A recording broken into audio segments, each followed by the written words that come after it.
All right, we should have full audio up. So welcome, guys, to another episode of the Couch Cooperative. Glad to have you here. Hope you have a good night. We are kicking off just another of our many sessions through the 5th edition of Dungeons & Dragons campaign known as Princes of the Apocalypse. We don't have any major announcements as of yet, so that being said,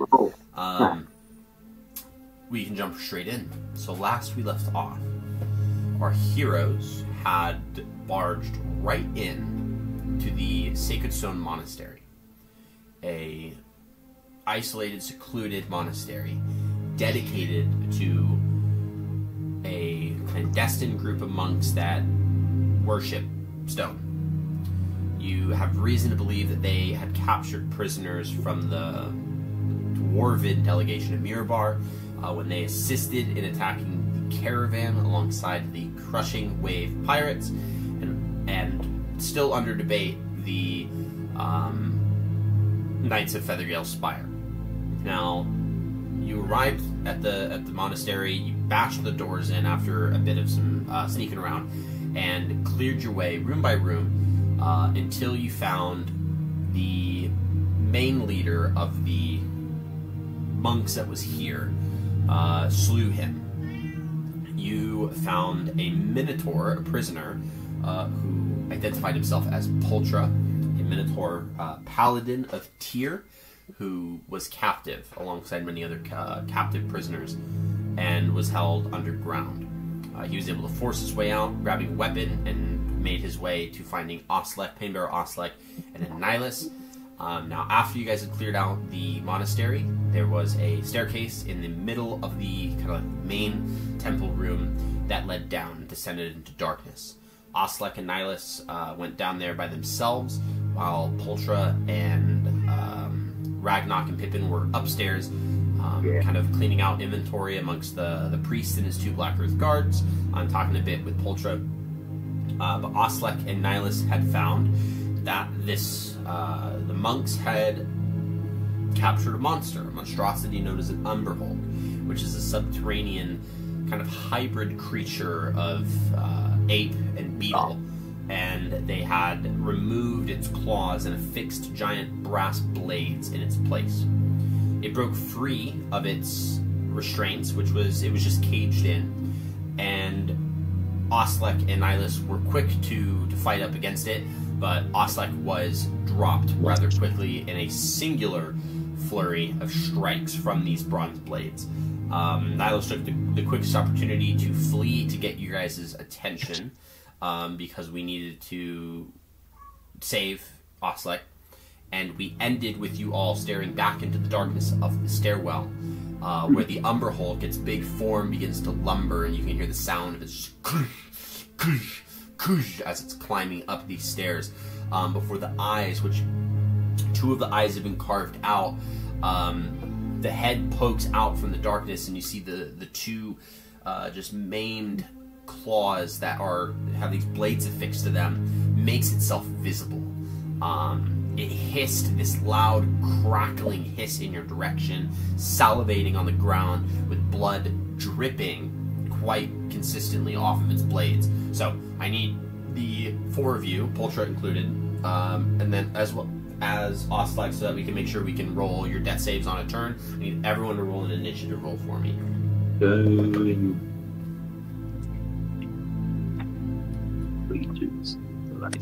Oh, shot. Ooh, nice. Shot, baby. Shot. Nice. A 13. Alright, just a second.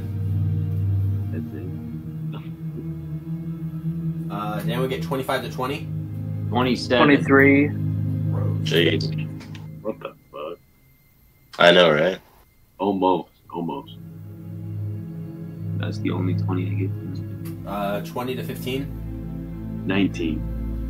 What's your dex? It's a +1. Okay, you're gonna go second. That's it? Yeah, it's fucking Barbarian. I have a -1, dude. Okay, Pippin, you are up first. You see this creature making its way up out of the stairwell, moving into the light. You are the first one to be able to move quickly, and you see this massive shelled creature, this monster, making its way up. What do you do? Okay, wait. Do I see? Is one of our party members? Oslek, you do not see, but he is down that stairwell, and from what Nihilist has told you, he is dying. Then what I'm going to do is use my bonus action to cast Zephyr Strike. Okay. And I have to make... So, it says before the turn ends, I give myself advantage on an attack roll.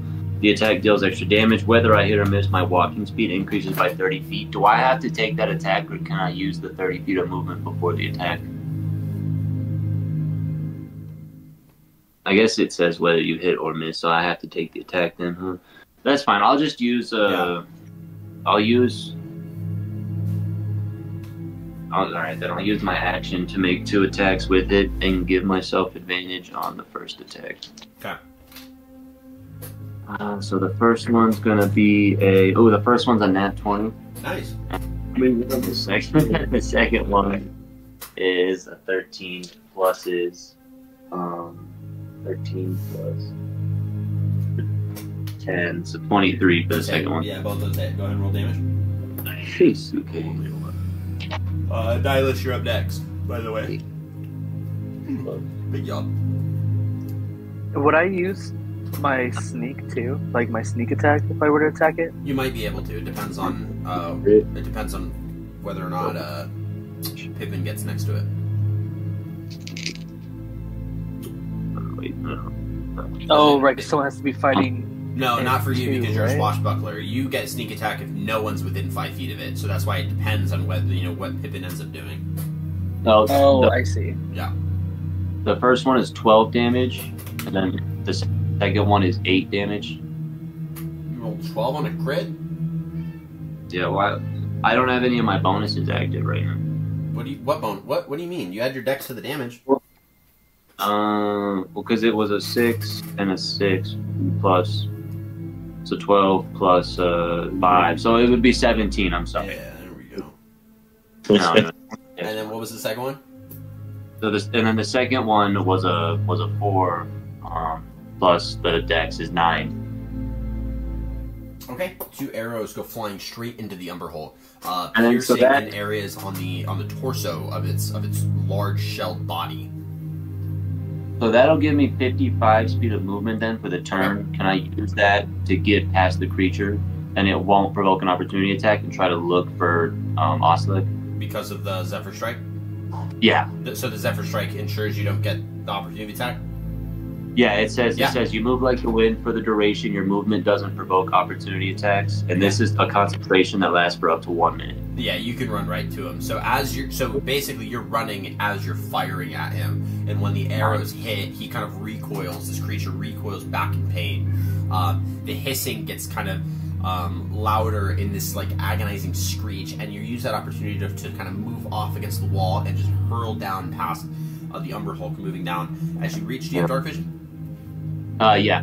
So you reach the base of the room and find this room. There's a cage on the side that's been broken out of, and Oslek is on the ground right next to that, and he's bleeding out profusely. So he's down right now. Well, I can't do anything else for the turn, but I'll look at you, Oslek, and I'll look at the Umber Hulk, and I'll say, I ain't never killed anything this big before, but I think we can do it. Ethan, you know when a bird hits a window and it lands on the ground and it kind of like twitches a little bit? Can I twitch a little bit after he says that? Yeah, but you're bleeding from open wounds, so it's a little bit more bloody, but yes. Okay. Okay, Nihilus, you're up next.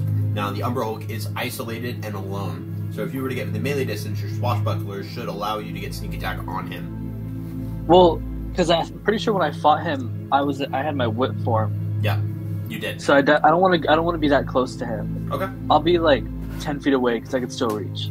Okay, I gotta check. I think the swashbuckler demands you be within melee distance, so let me see here.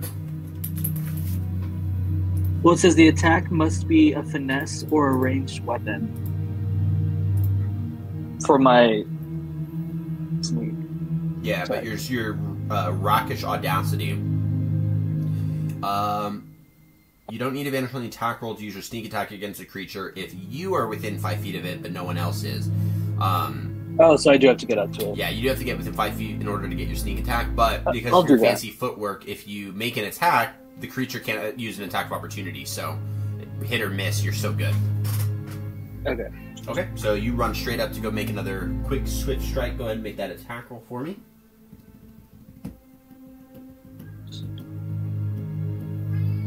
23. That definitely hits. Go ahead and roll damage. You got sneak attack. Sneak attack. See my, Goose Boo's right here. Kitty cat. Very vocal. She's mad that I moved to her temporary bed. I put a temporary bed here on my office, like on the table, because she's been wanting to get on my, like, this is what she's been doing lately. She wants to get on my keyboard, and so I made a bed so that she stopped doing that, because I was, like, picking her up and moving her every time. I was like, I'm not letting you on my keyboard, I'm sorry. How do you keep her? How do you keep her off the key? Like, does it work, or do you still have to move her all the time? So No, I just put a blanket right here, like on. So I have like a little island arm, and I just put a big blanket on it, and she just lays on it the entire day. Because otherwise, what she wants to do is get on my keyboard and then lay right in front of me, and no. Fair enough. I did 9 points of damage. 9, Yeah. and that's with your. You do know that you like your sneak attack went up to 3d6, right? Yep. Okay. I know. Dang. Yeah. Okay. And then I'll probably. Where is it? I'll probably use cunning action too to hide. Okay. So go ahead and make a stealth roll for me if you're going to attempt to hide. And I'll say you use the rest of your movement to move past it so that you can get away from its line of sight. I rolled an unnatural 20. Unnatural 20. Okay.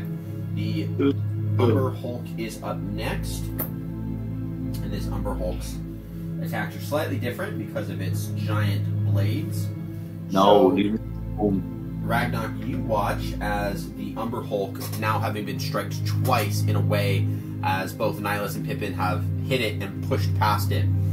It recoils from the pain of these attacks, and then when it refocuses, its vision is locked straight on you and Pultra.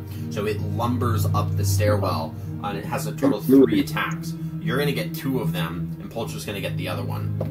So the first Dude, one... you're a beefy boy, dude. Come So on. is Boltra. Yeah, but you're beefier, dude. The first one is a 10 to hit. I don't and know, the man. second is a 16. Ooh, that might be. I use shield. The tray might be down. I'm not down. The 16 hits? The 16 hits, yeah. Okay, cool. So you take from the sword 14 points of slashing damage. As it comes up, you bring Janet, seeing that this creature's coming up with blades swinging, and are able to catch one of the blades with the edge of your maul, and are able to bring the blade down to the ground so it doesn't swipe against you, but it leaves your backside completely exposed, and this blade comes right across your back and arcs downwards, cutting a big gash across your back. The next attack he's making is a mandible attack at Pultra, which is a 13 to hit, which just misses. So Pultra is able to, with his sword, kind of catch the mandibles around the blade, and then push the creature off. That's going to be the Umber Hulk's turn. So Ragnar, you are up next. You are not currently raging. Time to get angry, dude. Time to get angry. I rage. Okay, you go ahead. Yeah. And go ahead and make that wild magic roll for me, please.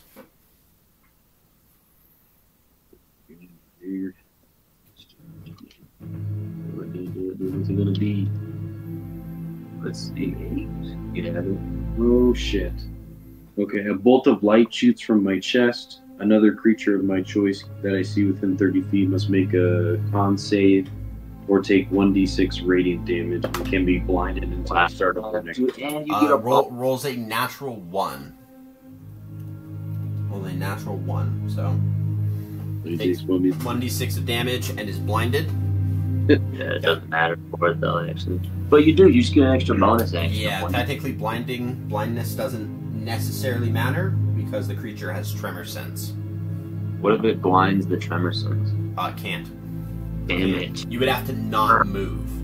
Like tremor sense focuses on movement. This system is so unfair. We'll take the additional 1d6. Damn it. I don't really do that too, dude. I do 2 damage. 2 Radiant. points of damage. Radiant. Okay. That is your rage, so you still have an action. I'm gonna attack him. Okay, go ahead and make your 2 attacks. Recklessly. Okay, make 2 reckless attacks. Yeah, with advantage now, baby. No, you can't miss. Oh, come on. What is it? It's a hurt. God, man. Oh, that's another. You could just say it didn't hit. The first one's an 18. 18 Huh? just hits. That's crazy, dude. Oh, shoot. And the second one's a natural 20. Damn. Alright, go ahead and roll damage on these. That's good. Yeah, that's gonna be a lot of damage, man. That's my natural 10. Okay, like It's the first one. 66. 4 plus strength. 4 plus 6. Plus rage. No, not plus rage. Rage is only to hit. Is it really? No, wait. Rage is damage, not to hit. It is damage. You played a barbarian to what level? 20? Listen, man, it's been a long time, dude. Okay. No Plan excuses. together or per? Well, Huh? the first hit is 10. 10 points of damage? Yeah, 10 points. Alright, hi Boost. I love you. Bye. Again. 9. 8, 10, 15. What's your pluses? 21. So a total of 31. Okay. Yeah, plus 31 total. Damn. Across 2 attacks, how do you want to do it? Yeah. Nice. Killed the Umber Hulk. That's nuts, dude. Heal the healer. Heal the healer. Sorry. I want after the light bursts from me because I don't have dark vision. I can finally see clearly. And I want to hit him right in one of his injury spots, where he has one of the blades stuck in him, hammer to a nail. So the blades are large affixed blades onto the arm. So you want to hit that in? Yeah. Are you thinking about hitting the edge of the blade or where the blade is stuck? Like hitting it in or hitting it in? Oh, hitting it in here. Oh, okay. So the Umber Hulk, having just slashed across your back, you kind of push forward and begin to roar into your rage. And as it happens, this blinding radiant light kind of flashes from you. Now, unfortunately, you're on the side of the stairwell that's still lit, so you're able to see just a bit more of this Umber Hulk as the radiant flare kind of sends outwards. Taking Janice, you see the other blade that you just dropped to the ground because you caught his first attack and moved it down. You put your foot on it and kind of flip the hammer upside down and just slam it into the arm. The arm breaks, and the metal that's fixed into the arm actually cuts through a good portion of it, severing just a large chunk that detaches the blade from the hand and then leaves the remaining shell cracked and broken, and that hand goes limp. Now here's the crit. So what do you want to do with this crit? You've just bashed this arm in. The creature's down on its knees. It's howling in this high-pitched shrill of a screech. Its other blade is still affixed. Its eyes are gouged out from the cultists. What do you want to do? Is there any way I can hit his arm again so he stabbed himself in the head? Actually, you leave Janice where you dropped her, and you go and grab the other arm. And you use it because it's too big, so you can't bring it and impale the face, but you take it and you break the elbow so that you can bend the arm through, cutting clean through the neck, severing the neck and dropping the body. Jesus. Good night. And that kills the Umber Hulk. The Umber Hulk is dead. My savior. At your feet. Pretty metal. You see Pultra Lots of metal. walks up to you and reaches an arm out. And you know from your times in the gladiatorial arenas that this arm is not meant to be clasped at the hands. This is an arm of brotherhood that's supposed to be clasped at the forearm. Yeah, so you clasp him at the forearm, and he actually grabs on your shoulder and kind of brings you in and goes, "You make sure things die. I only one day hope I could swear an oath to ensure that the evils of this world are killed. With holy vengeance. You leave me impressed, lizard." And he kind of drops your hand and begins to walk down the stairwell. Pippin, you're already down there, so you see Oslick's dying. Oslick, go ahead and make another death save for me, please. Cure wounds. I use cure wounds. Before he uses cure wounds. 15. Yeah, 15. Okay, Oh, I just needed to fine. know if you rolled a natural 1. So you cure wounds him, and you That are would be- now. You were gonna let me die, Ethan? Absolutely, because if this was a round of combat, you would have had that roll. So you absolutely would have had that roll outside of the combat. And now we're good. I'll remember. Gabe remembers that. Perfectly fine with me. Take it out of my bosses. You heal him, so the cure wounds covers open a large portion of these just big gashes that were cut into his armor. Oslick, you begin to come to. Your vision is stained red where your eyes have caught blood within them, and you kind of have to wipe the blood, and your eyes hurt. Your body is sore, and it aches heavily as you stretch from where the skin is still healing from this grievous wound that you've taken. However, because you guys have killed the Umber Hulk, you find yourself, I'll just kind of describe the room for you as you all enter now. How much HP did I get? That's a good question. Go ahead and roll. A What? D8 plus your wisdom.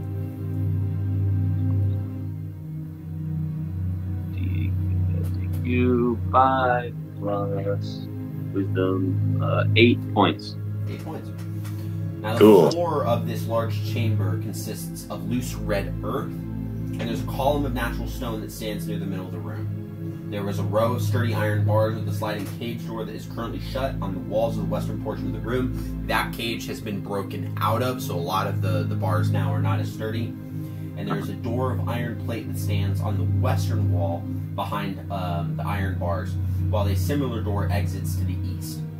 And to the south, that's where the staircase is that's behind you. Wait, so they're all open though, right? Are any of the cells still closed?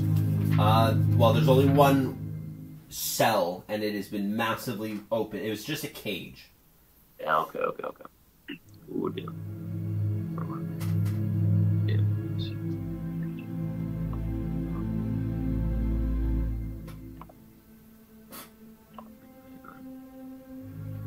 But there's a door behind the cage, and then a door on the wall opposite of the cage.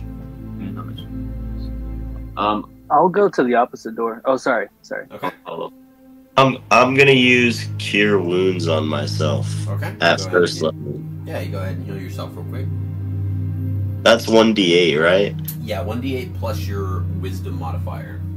Gabe, while you're healing yourself, I'm gonna come over to you and I'm gonna ask you. So, how long does it take your feathers to grow back? Are my feathers damaged, Ethan? I mean, I look at myself. Oslick examines his feathers, not even realizing. your feathers for the most part are fine, There's but you nothing- did probably lose a few in the attack that you got.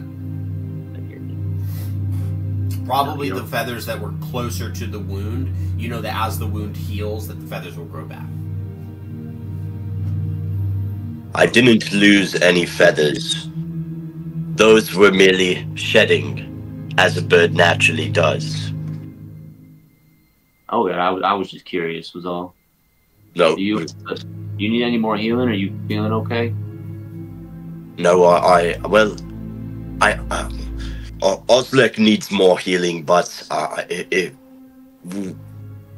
we can press on without it. But he's. Pultra walks up to you and puts a hand on your shoulder and says, "Well, I'm impressed with how much you were able to withstand and still stand here alive. Granted, you might not have lived.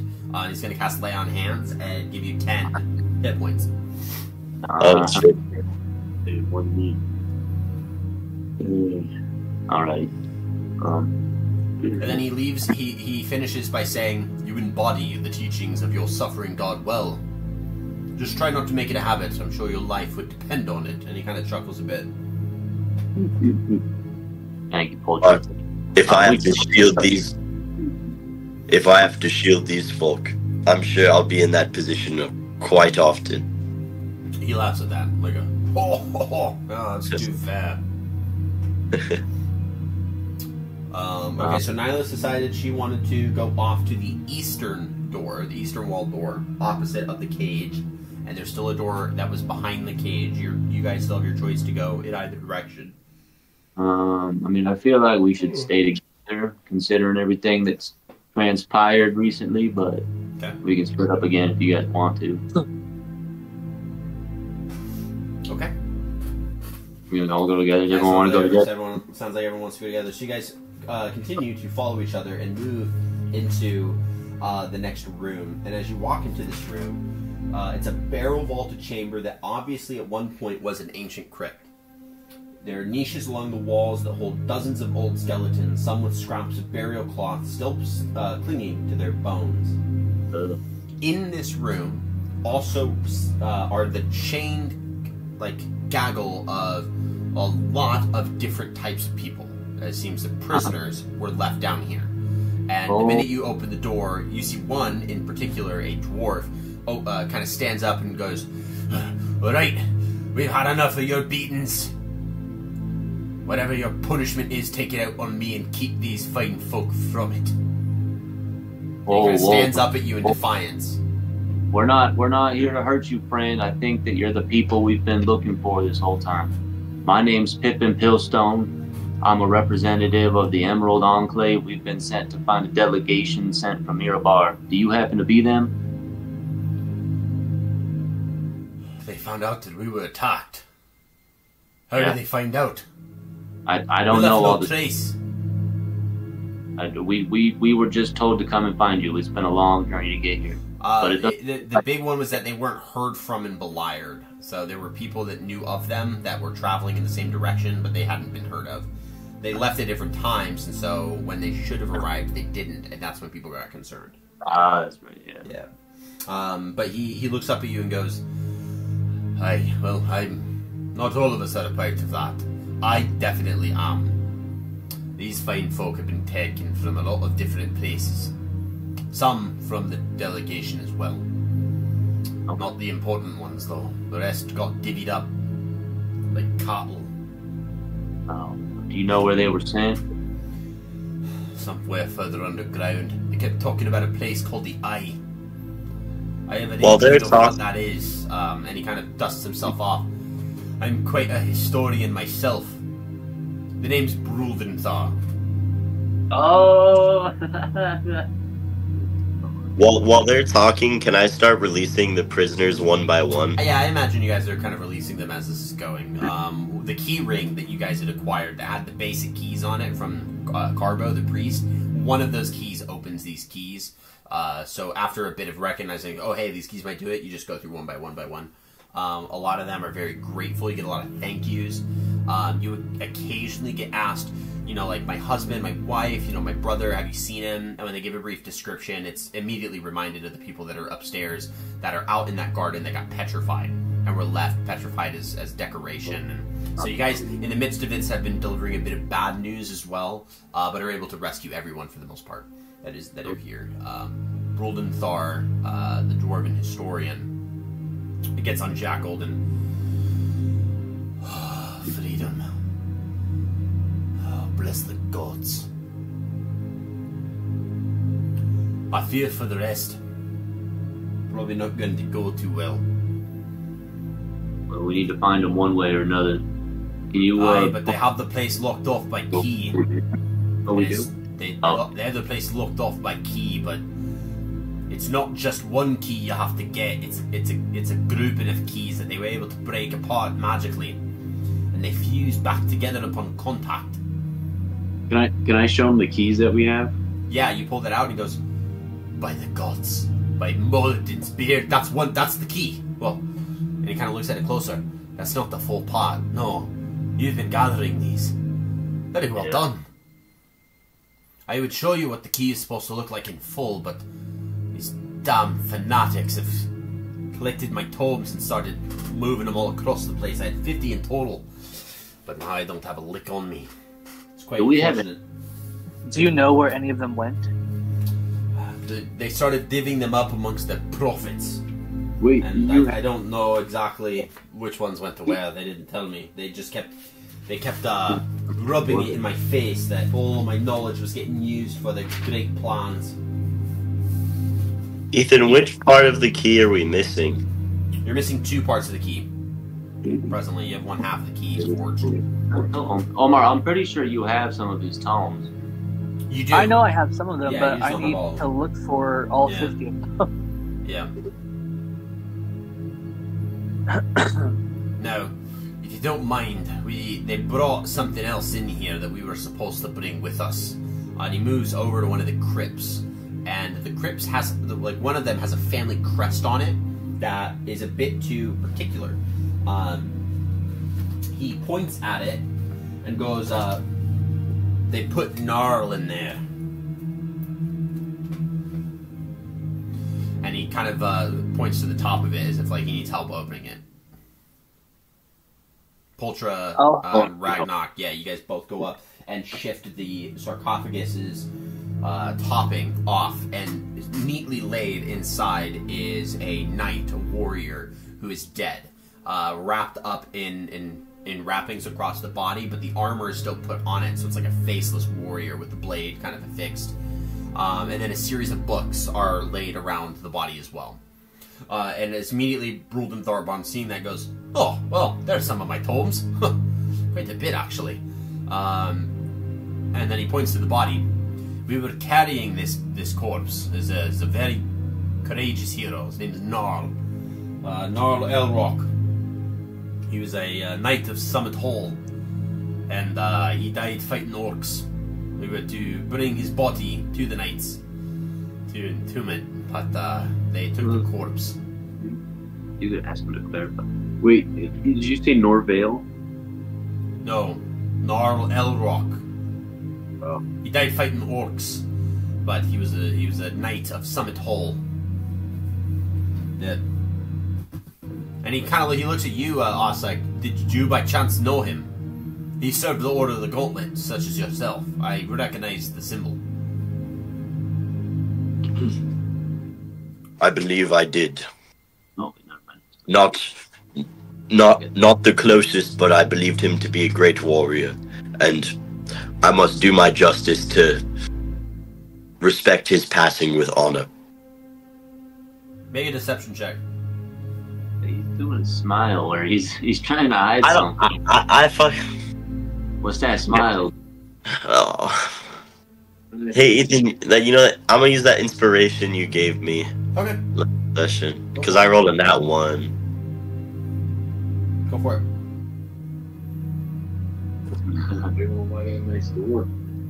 What is that? I can't see. It's 2 nat 1s. Oh no, dude! He looks at you and he goes, "Now, That's why you use real dice." Sure, yeah, you definitely look as if you knew him." I'm gonna be honest. I thought maybe that was information you gave me on the sheet because I have the 3 sheets, but it is partially. So your faction mission was to recover this body. But I have the 3 pictures. I have my spell sheet, the item sheet, and my character sheet, but I don't have the sheet that you gave me with that one. Yeah. So I kind of just winged it because I was embarrassed. Yeah, so no I was problem. like, fuck it, hopefully. Yeah, you were tasked by the Order of the Gauntlet to recover this body and bring it back to the Summit Hall so that the body can be entombed. Okay. As they're talking, Can I- can I start collecting the tomes? You can. The tomes that are currently on hand that are available are tomes that are numbered 11 through 27. How many fucking tomes are there? There are 50 in total. No, I know, but how many am I picking up right now? All of them numbered 11 to 27. Can I say something back to this guy again? Yeah, give me just a second before we get back to you on that, just so that I can give Nihilus as much information quickly as possible. The ones that you find here that are 11 to 27, all of these are books that contain information detailing about things known as elemental nodes, elemental rituals, and they range from the various elements. So it's all the same types of books, but there's a segment of them, like say 11 through 16 that are air books, and then 16 on that are water books, but they're all related to the same things, just they vary in the specifics on it. And you said it was elemental what? Nodes. Oh, nodes. Okay. Yes, elemental nodes. And then Oslek, you may speak.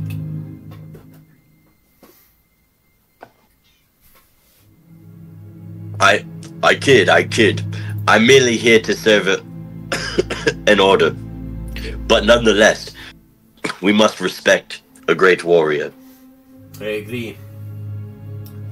He's a lot younger than I thought. They're going to be sending young boys out to die, but apparently he fought honorably. Never saw him die myself, but a lot of people spoke highly of him, so it'd be good for the Knights of Summit Hall if they were able to get this son back.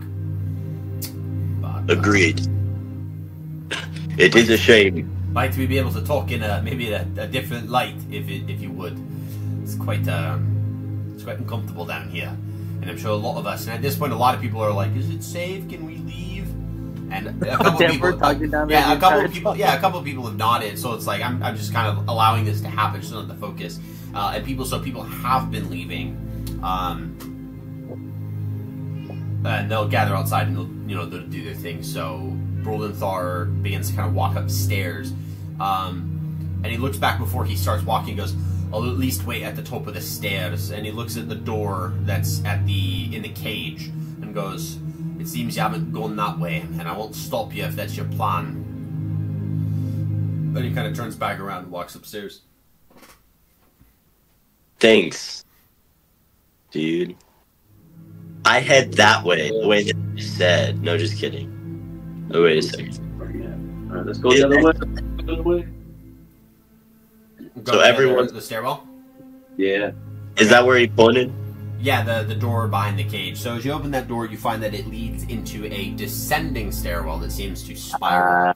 And as you follow that stairwell, you find yourself face to face with a locked door that contains the same magical keyhole as the door that was under the temple under the temple altar back at the Rivercard Keep.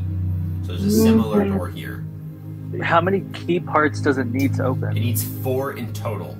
The key. So we can't even open this yet. No, the key was written to have been fragmented amongst 4 people. Is it possible to break the door? Not that you can see, because it's as if the door doesn't fully exist. So there's no door frame, but there's a keyhole, and the key it's not complete enough to fix, and it seems to be magically enhanced. So that means there's 2 doors now that we can't open until we have all the pieces. Right. Can we lockpick the door? You could try. You can't. I remember I tried it. I can tell you how many slots, but I can't pick lock this. Yeah. Or lockpick this. Yeah, it's magically enchanted, so physical, normal pick locks won't do it. You spell magic. Now, if someone has enchanted lockpicks. And we didn't kill all the people that have the key parts in here. You did reclaim a key part in here. It was from Carbo, the priest that you fought upstairs. But we're not going to be able to claim all 4 key parts here. No. You imagine that if there are 4 variations of this cult, however fractious they seem, that a key piece has been broken amongst the group. So you've reclaimed the water key from Jolliver Grimjaw's priest, and you reclaimed the earth key from Carbo. So there's still assumably there's still an air key and a fire key that you have yet to acquire. You believe the fire worshippers to be at the Scarlet Moon Hall, and you haven't determined whether your suspicion of the Feathergill Knights is valid. It is. I do know that there's still debate amongst that as of now, or at It least is as of so when I valid. had it had last been brought up. So valid, dude. It shouldn't be a discussion. We're just gonna go ask them, dude. Let me go ask them. Yeah, but like, hey, are you bad? Hey, are you evil? Exactly, dude. Because cultists, like, listen, if they're really cultists, they'll just start to try to kill us, and then we'll know. And if they're not cultists, they'll be like, no, of course we're not cultists. But And also, then they shared their hospitality. Like, they were being very friendly. Maybe that was just all like a a lie, because they are really cultists. Yeah. Or Dude, the- did you guys not read the fucking thing that Ethan literally read to us? I remember Ethan No. literally saying this, and then I said, it said the air ones, and the only other fucking people No. are the Feathergale Knights. What you're telling me that air is any other fucking thing than the Feathergale Knights? After Wait, all do of they know these, that we To have the be keys? specific, I had mentioned the priest had written about vulture riders, and the only link you have to the Feathergale Knights is that they ride vultures. We can always head back Giant to them and be like, vultures. hey, are there any other people that use vultures? why would we ask them that question? We could ask anyone else that question. Because we'll see how they respond. Yeah. Dude, you guys are fucking. I like. We know though. Like, Oh, Maybe. What if we're wrong? They were like the we're first. not wrong. They were Dude, like this isn't a I don't conspiracy think theory. I don't think it's that. We have an alliance with them Isn't it right now. though? Isn't it technically a conspiracy theory? They're conspiring against the world. They are. Yeah, The Feathergale Knights yeah, are. allegedly. Allegedly. Allegedly. I'm gonna kill myself. We'll get there. I think Oz first- jumps into the void, and you see his body descend into the abyss. Oh, cure wounds. Cure wounds doesn't cure a broken heart. You guys gather back upstairs with Bruldenthar, and he goes, It has to. "Are you all wrapped up then? Yeah, I think we're ready to go. Good. Where are we going exactly?" Well, Guard. Why don't we take them to our little HQ? All the captives, for the most part, the ones that aren't from the delegation, probably have a home to go to. So they'd be willing, like the whole group would be willing to follow you, but you won't have to worry about all of them. There are in total 10 people here, which includes Bruldenthar, so him and 9 others that were part of the caravan. None of the others are anyone that you guys have been requested to find. They range from guards to other scholars. And so they're off to the side, and they're like, yeah, we'll follow you. And you mentioned Riverguard Keep, and like, oh, that's where the pirates took us. And, you know, there's a few little bits of information kind of present there. So just to know that there's 30 people total. Okay. Damn. But Well, yeah, the, I the guess- other 20 presumably have places in like Beliard, Red Larch, Wamford, Barge Right In, Hey, places like that. I let those people know that they should tell them that we're called the Peacekeepers, right? No, Or was that it the was last game? campaign. Now, are we called anything? That's a great question. You guys haven't formed a task force yet. It's Ragnarok 3. Oh, we're the Reapers. What? It's the Red Dragon Guild. No. Ragnock and friends. Ragnarok and friends. It's the Ilmater followers. No. No. Knock knock, Ragnock. The knock knock team. Yeah. I don't know. I just wanted to tell I the people to like let them like You can make to an tell acronym. everyone. Yeah, you can make an acronym for SWAT because you guys kicked the door down. Sure. But make like a fun acronym so you can be the SWAT team. But with a fantasy flair to it because, you know, you're gonna be like supercalifragilistic, I wouldn't be white against ass it. team. Saviors will always. No. Let's go to the Starlit Saviors. Hall. The Starlit Hall. the saviors who always triumph, the SWAT team. That's not a bad one. It's a good one. Yeah, Scarlet. I want the people to like spread it, but like, yo, they saved us. Yeah. Get Wow. that renown. Scarlet Hall. Scarlet Hall. Well, you guys don't have the capacity to head to another area right now. You guys need to go back and rest, deal with the captives, maybe get some more information from Broldenthar before heading out next. I do have some questions for him. Sure.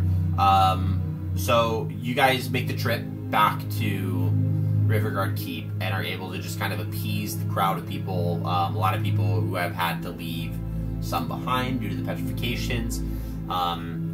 There were a few that were left without question, like a pure answer as to where their loved ones went.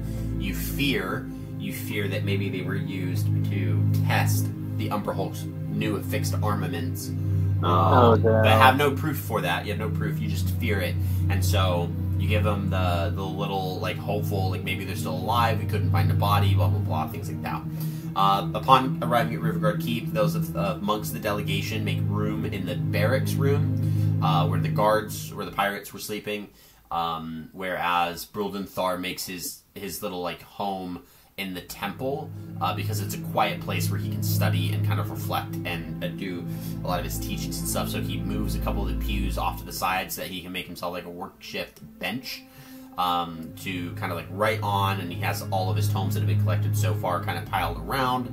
And so if you guys wanted to ask some questions, you guys could walk up to him when he's there and kind of getting everything prepared and kind of once it's all done. So if anyone wants to speak with him, you may. I do. Okay, so Ragnak, you walked into the temple. You find it quiet. I walked behind him. Absolutely. You find it quiet and calm, with birds chirping in one of the windows. The sound of the river is moving a little bit more forcibly today, so you can hear the sound of the river. It provides a very calming ambience to kind of the atmosphere. The sun shines through some of the murals in the temple room, and so there's a little bit of like a kaleidoscopic light pattern that's kind of being poured from that. And you see he's currently writing in one of the appendices of his tome. Looks up and goes, "Oh, hi! Oh man, it's quite a journey back here. Very grateful for the assistance and glad that my life is, it still is." If I'm good at one thing, it's killing people. Oh, well, if you wanted to leave that at the door, and he kind of points to the door behind you, that would be great. I'd like to not have that skill practiced in here. Oh, I meant only bad guys. Oh, and you can see a noticeable relief. He's like, "Oh, thank you." But I have a couple of questions for you. Oh, hi. How can I help? When we went over to Red Larch, Yeah. or wait, was it Red Larch where we fought the pirates? No, that was Riverguard. That was River Keep. Yeah, River. It's right now. When we went to Riverguard, we came across a prophet, which is when we found out about the keys. But we did find out information about vulture riders, and we did meet the Knights of Feathergale. I was wondering if you know if they're. We seem to have an alliance with them, but I haven't heard of them, to be completely honest. But when we were attacked, there were people that burrowed out of the ground on land sharks, great big bouleys, and there were people that the pirates had run rampant, and they were like the meat shields. And it was these vulture riders that came in from the air. We were caught on all types of ground. They had cavalry, numbers, and our superiority. We stood absolutely no chance. If you know vulture riders, there's a strong chance that they're a part of this group. Were they wearing like feathers and like white fixtures to their armor? Because I remember Tomas over there, and he points to like one of the guys that's outside. He clubbed one of them over the back of the head.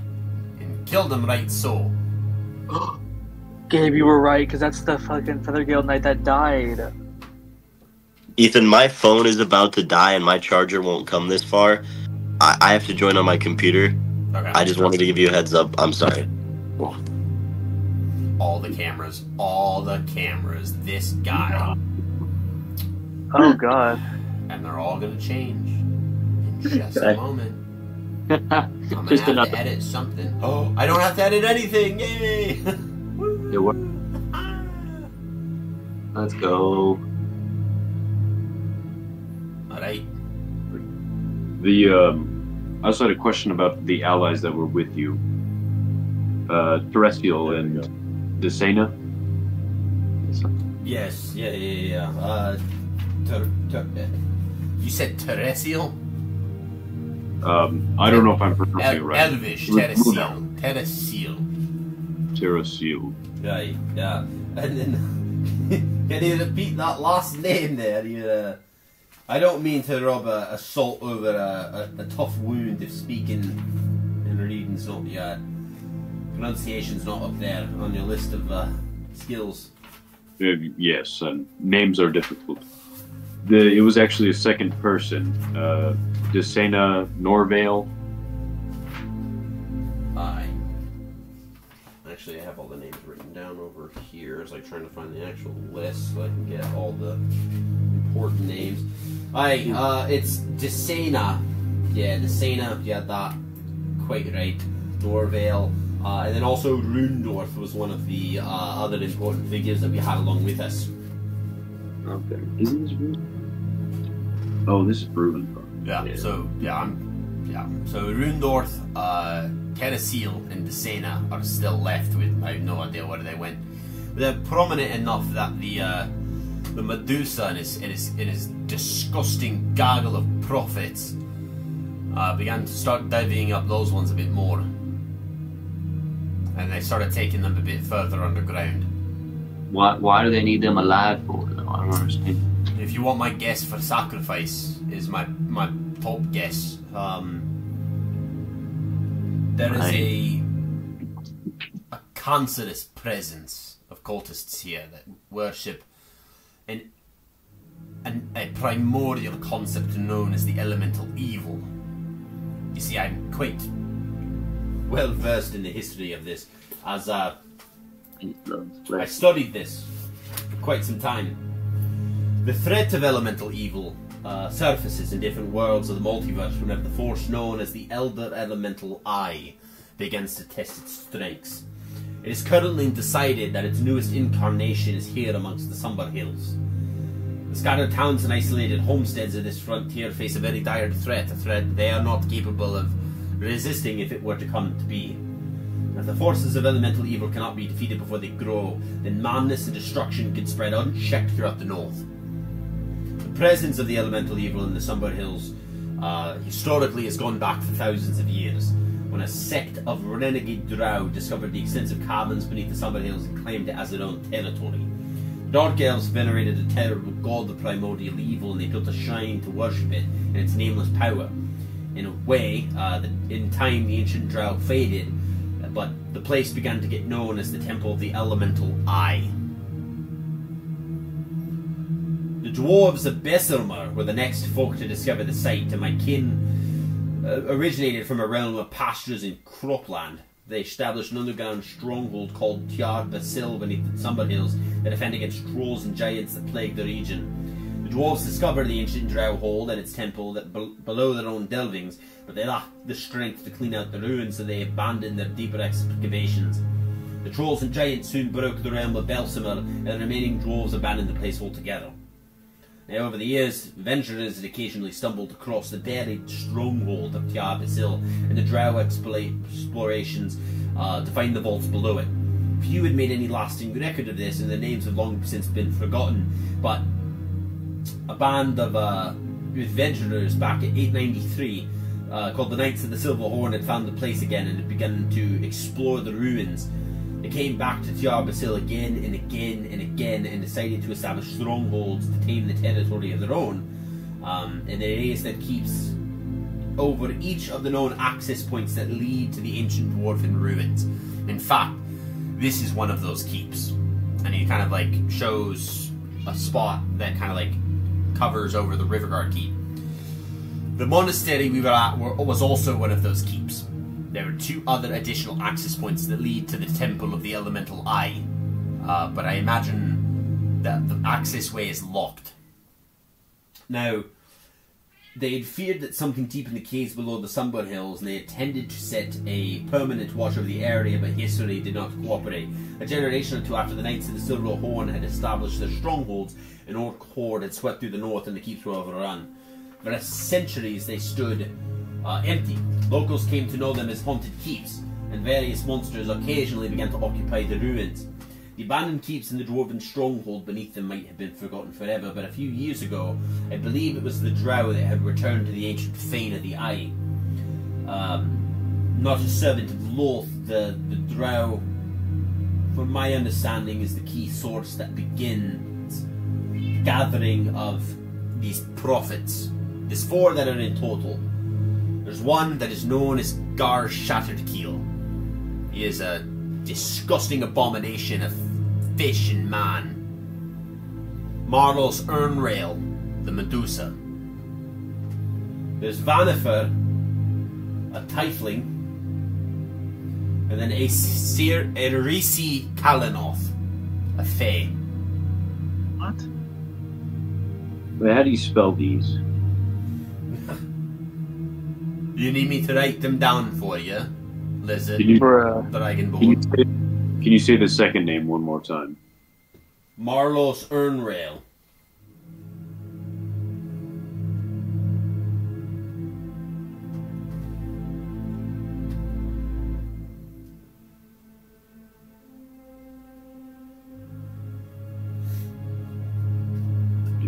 The 4 of them are lunatics, all of them, believing themselves to be brought here by the divine. And in many ways they could potentially be correct, but they're all worshipping the same thing, the Fane of the elemental evil. And it cares not how it brings itself into this world.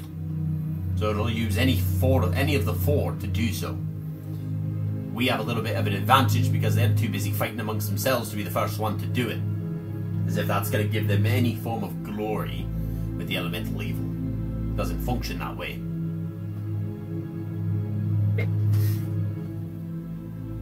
Out of the 4, there's only one that I know of a bit more from my studies, and that's Vanifer, the Tiefling. She leads the fire worshippers. And I know her because she came from the Southlands. Out near the Trundlewood, she led a cult out there that was trying to find another access point to the elemental evil, but was unsuccessful in its endeavours. Granted, they wreaked quite a bit of havoc in a ritual gone bad. You said in Trundlewood? Out by the Trundlewood, aye. It was quite some years ago. A few decades, I believe. She's been around for quite some time, but has aged none the wiser. So whatever the success of her gift has done, seems to have ensured that she stays frame-locked in her age from then. So you don't know where she terrorising is? places going up north until they got here in the Sumber Hills, and then she found out about Shattered Keel and the rest, and it's been an ongoing fight between the 4. Fight that you seem to be making easier now that you're clearing places out. Kind of looks around again. Do you know where she resides? I don't entirely know. I imagine that all the prophets, because of the importance of their lives, are going to be further beneath in the Dwarvish ruins. The way to Jar Basil is the only way to get into the actual Temple of the Eye. It's with that key, and you don't have it done. Well, then They took the rest of the prisoners down below, so I imagine that whatever segments of the temple that they've claimed for themselves are where you'll find these various prisoners. But your next goal I recommend is finding the rest of the key pieces and then coming back here. Are you sure she was in Trundlewood? As positive as I could be. A lot of secondary and complementary accounts of eyewitnesses claiming that they saw someone that matched her description when I went to study down there about it. I'd say 4-10 days before I got picked up here. It was because of that study that I recognized that the elemental evil is starting to pick up again, and that was when the delegation got formed. Because we needed to get the Lord's Alliance to have understood that there's a lot of things that are going on in their lands and they need to get a hold of it because the dwarves cannot. Dwarves are quite busy at the moment, unfortunately so. But my brethren are getting ready to just shut themselves behind their gates and say damn to the rest. Real quick, what was her name again? Vanifer. V-A-N-I-F-E-R. Vanifer. I'm gonna storm off. Like we're in the church, right? Yes. I'm gonna walk away because I'm hella bothered by that. Okay. You see, emotionally, Nihilus, upon getting that answer, cuts the conversation and departs quite swiftly. Well, I don't know if maybe we struck a chord there on that one, but I don't know if I said anything offensive wrong? Did I say anything wrong? No. It's just it's a big deal to us getting rid of this evil in these lands. It's just the subject at matter is heavy. Huh, you can say that again. Right, these cult fanatics are absolute monsters, and granted, they're only going to get more and more frustrated the more that you continue to do what you're doing. I imagine you shouldn't be too reckless with your journeys from this point forth. I imagine that the cult will start to know of who you are, and you'll expect reprisals in the future.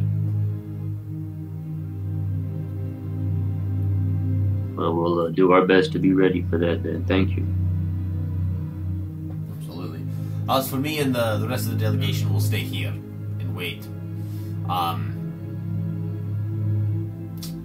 We'll have to head back into Red Larch and see if we can gather some supplies from the town. Is Poltra still with us? Is he gonna go with them back, or is he staying with us? Poltra is back, and at this point he goes, I'll guard them to Red Lodge, and then I'll guard them back. Once they've arrived back after getting enough supplies, that is when I will depart myself.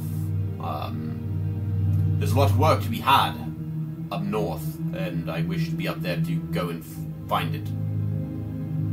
Before Poltra leaves, I want to be able to give him a send-off. Can you give me that opportunity, Ethan? Depends.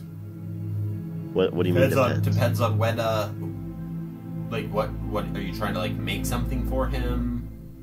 Yeah, I just want to, like, give him a message since I was the first person to meet him in the cave, or in the dungeon. Gotcha. Yeah, the group hasn't decided to leave yet, so you can wait until, we do that. Golden Thar and all of them decide to head to Red Lodge to get supplies.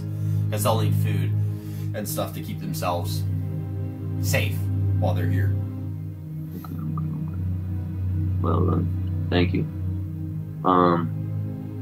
As far as direction for us, do we know? You said we know where to go next, or just that we know where the eye is? Well, there's multiple entrances to the eye. Because I feel like we should go after the Fire Lady first, but it seems like we know more confidently where the third piece, the key with the Raven Riders, is. Ooh. Well, I mean, I believe because there's two pieces left to be there, one in each area, I believe. Yeah. Do you know where to go from the Fire Lady? Where to start? The Feathergale Knights and the Fire Because People. that's what I'm saying. If we go to the Feathergale Knights, they might be able to lead us to the Fire Lady. We already know where the Fire Lady is. Hey, the Yeah, Fire Lady, you Scarlet come with Moon the Hall. Tiefling? Hey, is the Fire Lady the Tiefling, y'all? Yeah, Vanifer. We already know where she is. Well, Where? you don't know where she is, but you know that there are fire-loving Scarlet- druids at the Scarlet Moon Hall. Yeah, and surprise, surprise, she's probably there. Well, Where are we Yeah. closer? where are we closer to right now, Ethan? That is a great question. Dude, Wilby's taking a lot of trips to the Feathergale Knights.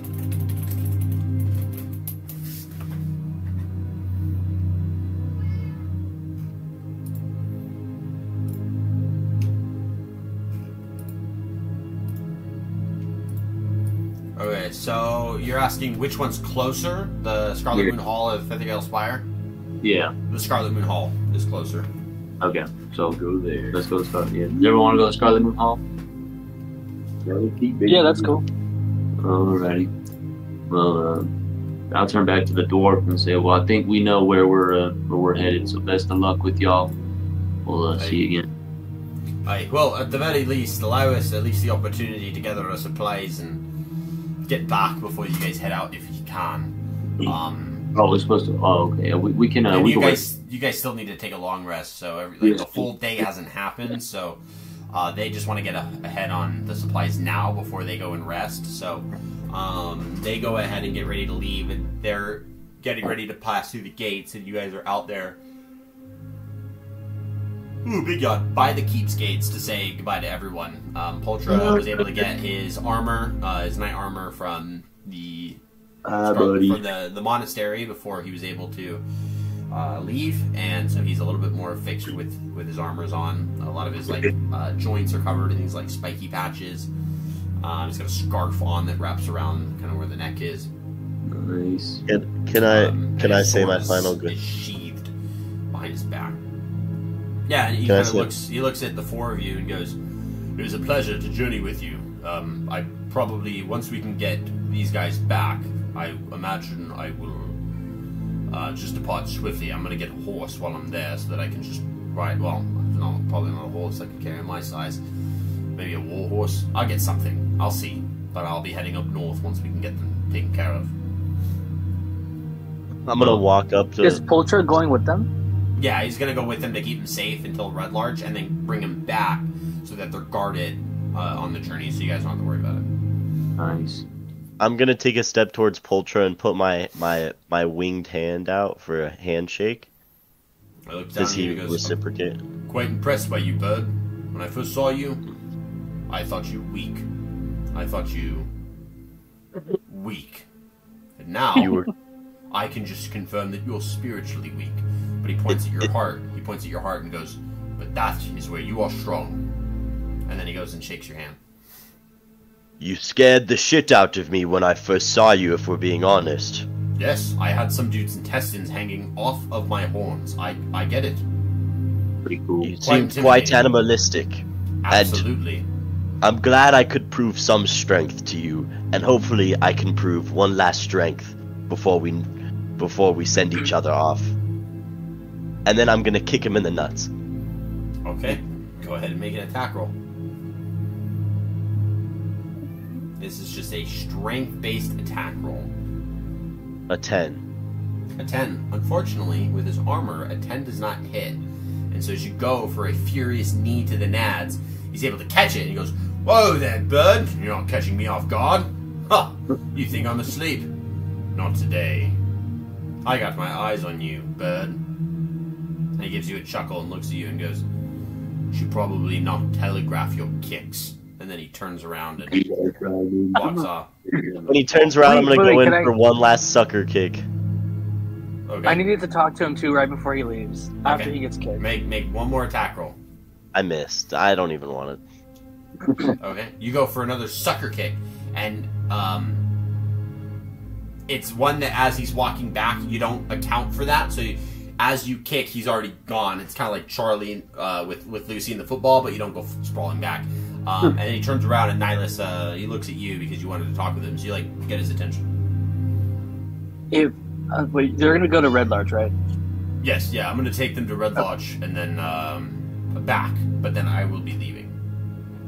When you're there, I need you to send a message to Endris, the Red Larch merchant. Okay. Just tell him that Guldenthar lives. You'll know what to do. Okay. I will do. Do you want me to refer to you in that message or no? Yeah. Okay. I will let him know that Nihilus says Guldenthar lives. I will carry that message for you. May the hammer of Tyr shine bright, and may the justice of his wrath carry with you. There's a lot of evil in these hills, and I wish to be able to party alongside you in hopes of cleansing it, but Tyr is driven. It wants to pull me north in a direction that I fear does not carry alongside yours. But I also fear that I am too underprepared to fully walk along this journey, and I wouldn't want to be a bother. So I will finish up my current commitments, and I will see you in spirit. He departs, and the group leaves. Now, after several hours, Guldenthar and their entourage makes it back. They get through the gates with a full wagon of provisions and a full wagon of different types of materials, which is just basic linens for sheets, and just kind of a couple other just like standard provisions that they may need, maybe some awning tarps so that in case it rains, things like that. And then also a good group of provisions, and that all is kind of taken care of, and you guys are able to go ahead and get the benefit of a long rest.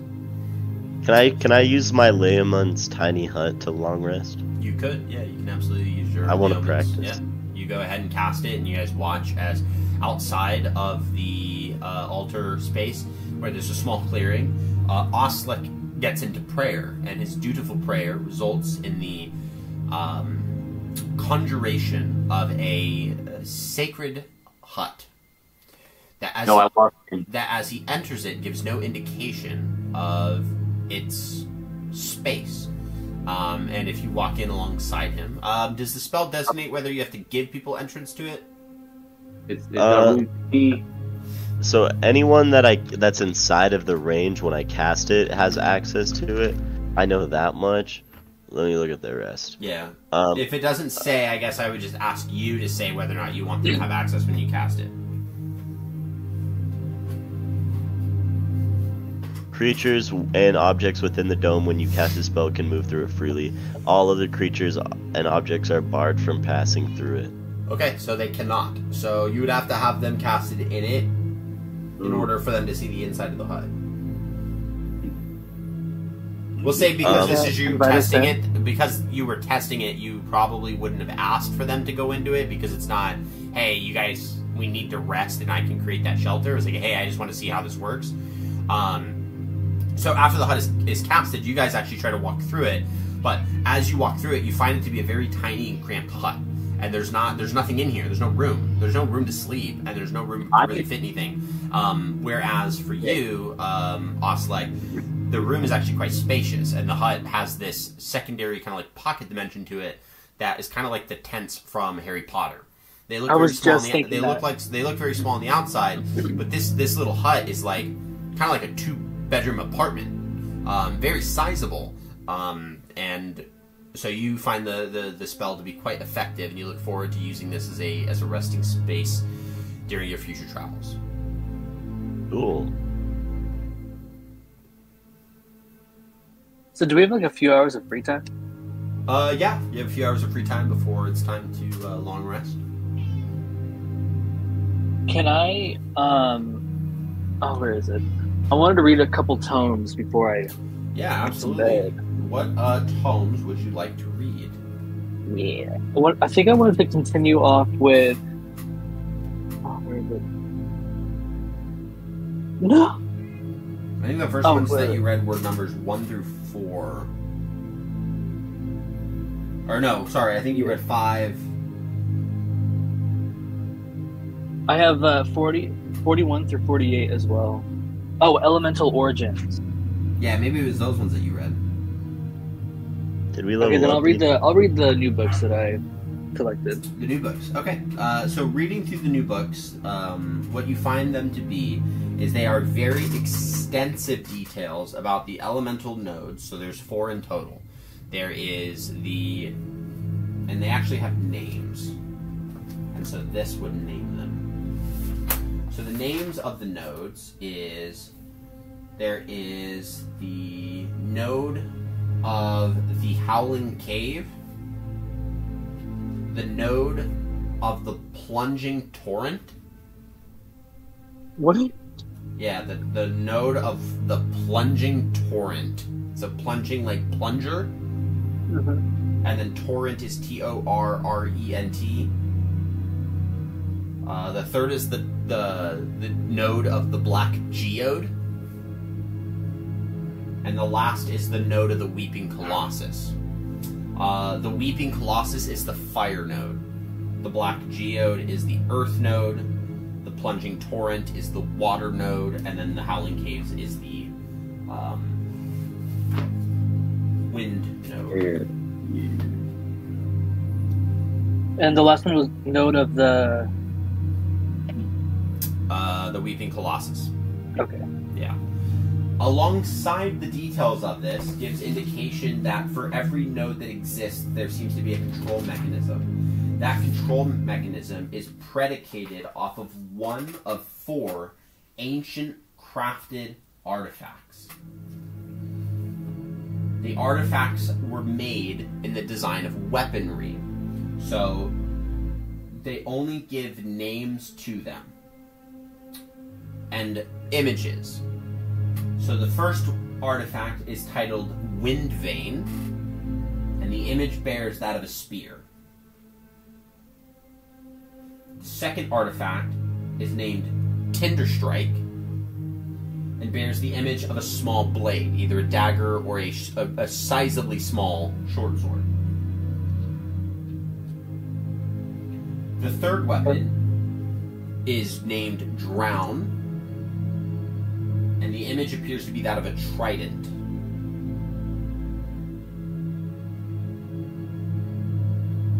The last of the artifacts is titled Iron Fang, and the image bears that of a war pick.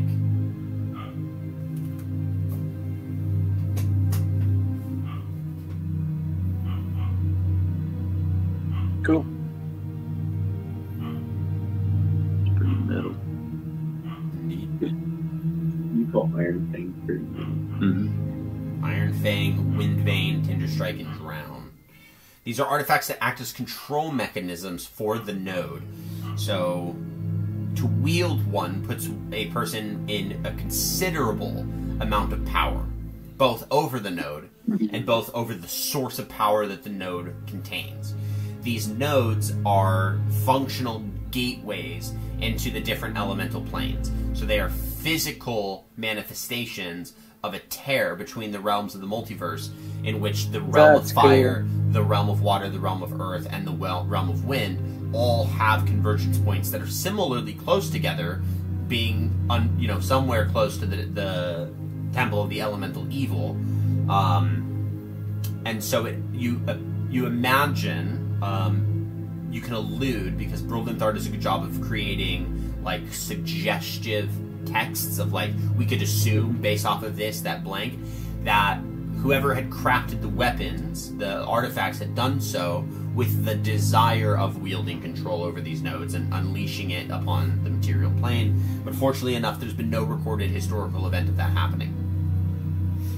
Okay. Brildenthar has checked extensively and has noted as such with prideful admiration for his own work. Okay. What's that? But after that, you guys go ahead and go through a long rest and benefit from that of a long rest.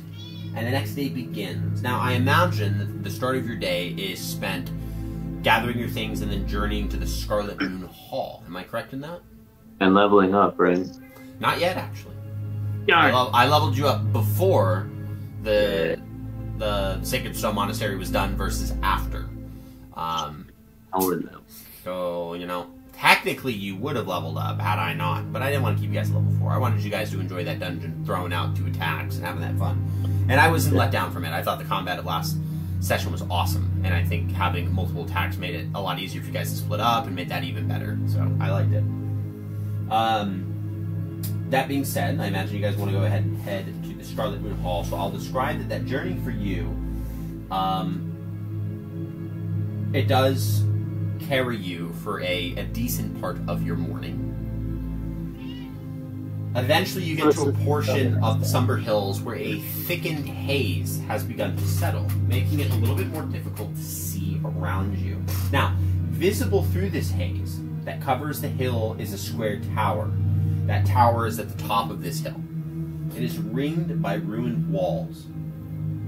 In the front of the tower burns a massive bonfire, shaped like that of a fiery giant. Scattered on the slope below the tower are 7 bonfires in total, all clustered with tents around them.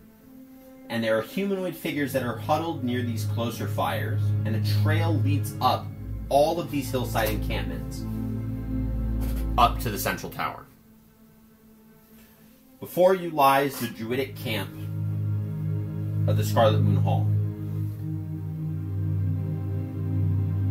With that being said, because of how intricate Scarlet Moon Hall is going to be, that is where we are going to end things for tonight, so that you guys don't risk out interacting with people in Scarlet Moon Hall and then forgetting about it over the course of the week and me having to remind you. I'd rather you experience it all raw in the moment, because there's a lot of each of these encampments, to make it easy to understand, from your perspective, you can see that the encampments look different. So there's 7 bonfires that surround the central one, which means you have 7 little factions, like separate groups, druidic groups. So not having to learn about 3 of them off the bat and then forget them all, I think is in your best interest.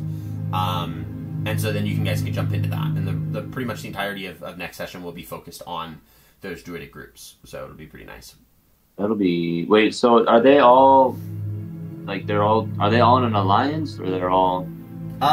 They seem to be celebrating together, but it's harder to really determine their full perspectives without having to talk with them, and that's why I want to wait, so that you can do so without forgetting. Okay. Hell yeah. And since it's only 9:20, almost 9:30, I think just having like that nice half-hour cut, even though we did start late, would be a little bit nicer on that end. So with that being said, thank you guys for another great session. We are going to be uploading this video probably as soon as we can tonight, because I imagine the VOD's going to roll over quite quickly, and it'll upload pretty quickly to YouTube. So you probably are going to get a same-day release versus most times where it's the next day. Thank you guys so much for another great day. I hope you guys are having a great night. I hope you guys are enjoying the series and look forward to the remainder of the different types of campaigns that we'll have. We're grateful for the different just types of support that we get on the YouTube uploads that are watched. If you're watching on YouTube, thank you so much. And if you're one of the people that leaves a like on the videos, thank you guys. We do get some likes on the videos. Drop a comment if you want. We do want to see some of the comments. We haven't seen some in a while, so if you want to leave a comment and help us out by just letting us know what you think, your perspective, go ahead, feel free. I'll do my best to comment back to those as soon as I can. And with that being said, we hope just overall that you do enjoy the kind of like more remote style that we have set up, since we no longer are playing live, in our efforts to support our fellow adventurers as they are going off on adventures of their own. So with that all being said, thank you, thank you, thank you. Hope you guys have a great rest of your night, and we will see you guys next week. Have a great night.